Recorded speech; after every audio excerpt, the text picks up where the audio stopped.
when seen from far away, and it's going to be even more intimidating, even more of a puzzle for those predators when they see you and they go, whoa, I couldn't get my mouth around that, I better go find somebody else to eat.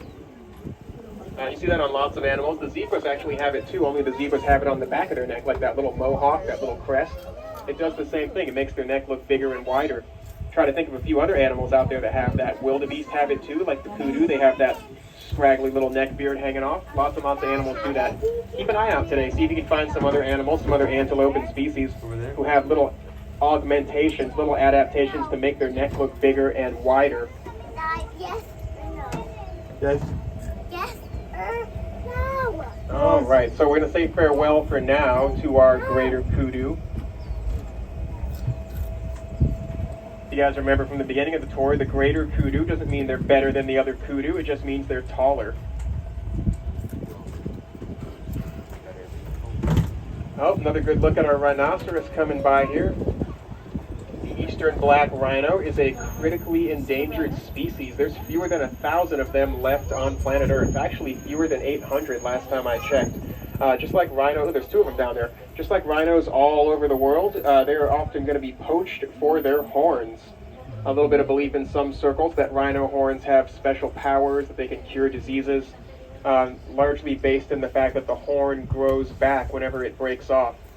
So it's actually not true, though. I mean, the horn does grow back, but it's not due to magic powers. It's because it's made of keratin. Keratin is the same protein that makes up your fingernails. If you feel your thumbnail, it's going to be made of keratin, just like a rhino's horn. So it's a great big thumbnail growing on their nose. It has a nail bed and everything. That's why it keeps growing their whole life. That's why it comes back when it breaks off. Nothing special, just a great big fingernail.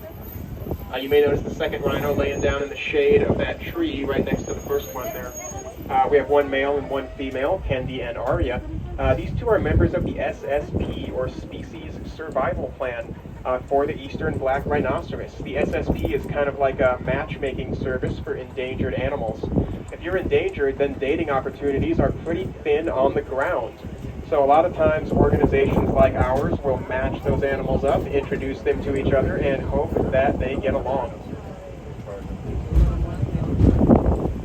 So again, one of the biggest favors that anyone can do for an endangered rhinoceros is just to avoid buying any kind of product that contains rhino horn. Getting rid of the demand for those things is really the only way to kind of slow down that poaching that is such a problem for rhinos all around the world. All right, getting past by and get a closer look at some of these hemsbach here on the left-hand side, I think.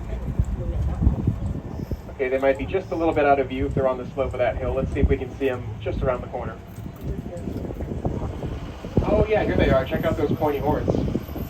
Check out those beautiful markings they've got. Now I talked about the color of their fur and how it helps them blend in out in the desert.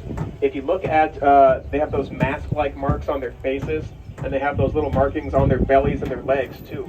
Antelope communicate for the most part with their body language, standing up tall, crouching down low, tilting their head from side to side to show off their horns. And those marks on those hemsbach are going to emphasize those postures.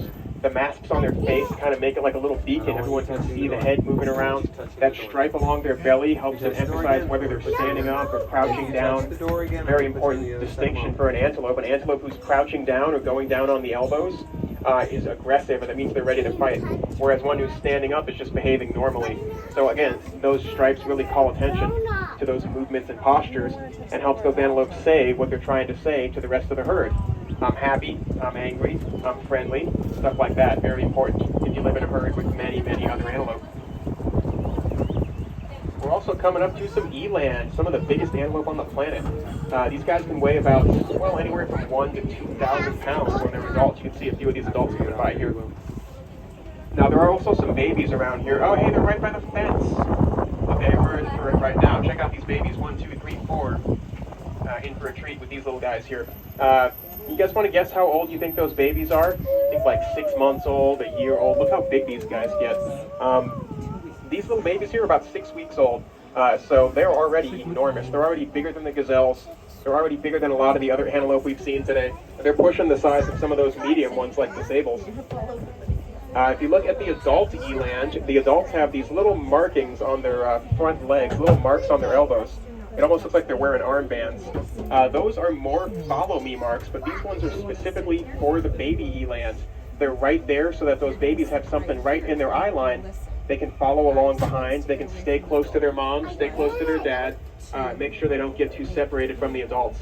The eland are a little big. They don't camouflage too well. They don't run too fast. They mostly depend on their size and their bulk to keep themselves safe.